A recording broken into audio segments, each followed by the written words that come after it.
सारा झंझट अब फिर से करें? मुबीन भाई की भी तो दूसरी शादी आप काफी धूमधाम से करने वाली थी। ये उम्मीद करता हूँ कि आप कोई कसर नहीं छोड़ेंगी मेरे वली में। ये अपना घर पकड़ो, घर में तुमसे दुगनी कीमत में खरीदूंगा। तुम मुझे मेरा मकान देके मेरी बहन को लेके जाना चाहते हो? चलो बेटा।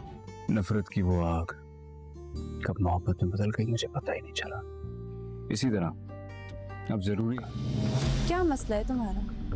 क्यों मेरे कमरे के बाहर इस तरह साए की तरह मंडलाती रहती हो हर वक्त? जब मैं आया था ना यहाँ तो मैं भी नफरत की आग में जल रहा था, फिर तुम्हें देखा और तुमसे मोहब्बत हो गई। तुम कुछ ज्यादा नहीं अपने आप को अहम समझने लगी हो। और अब वक्त आ गया है सबको बताने का कि तुम्हारी इस घर में क्या अहमियत है। दुश्मन के हवाले कर दिया तुमने, वो भी एक सर की छत की खातिर। तुम्हारी शर्तें ये तुमसे मैंने कहा कि रिया कहीं नहीं जाए। ये है कि सिकंदर की जिंदगी में भी कोई आए उसको तब्दील करे, उसके बाद ही वो तुम्हारे और मेरे रिश्ते को समझ पाएगा। कबीर जैसे ही रिया को लेकर आएगा अपनी माँ से फरमाइश करेगा कि उसका वलीमा रखा जाए। यहाँ उन दोनों का धूमधाम से वलीमा होगा और सब ही बहुत ज़्यादा खुश होंगे, लेकिन वफ़ा और उसकी बहन बहुत ही गुस्से में होंगी क्योंकि उन्हें उम्मीद नहीं थी कि कबीर इस तरह से रिया को वापस ले आएगा।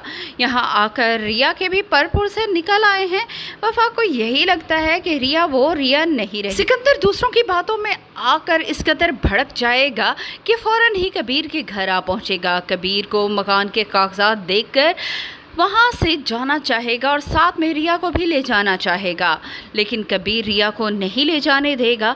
वो यही कहेगा कि रिया उसकी बीवी है और उसकी मर्ज़ी के बगैर वो यहाँ से नहीं जा सकती।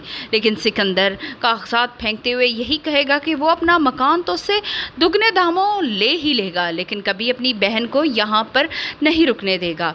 रिया खुद भी नहीं चाहती कि वो सिकंदर के साथ रहे, क्योंकि जिस तरह से कबीर उसे समझा चुका है कि सिकंदर के दिल से नफ़रत कम करना ज़रूरी है और इसके लिए बेहतर है कि कोई ऐसी लड़की हो जो उसे संभाल सके।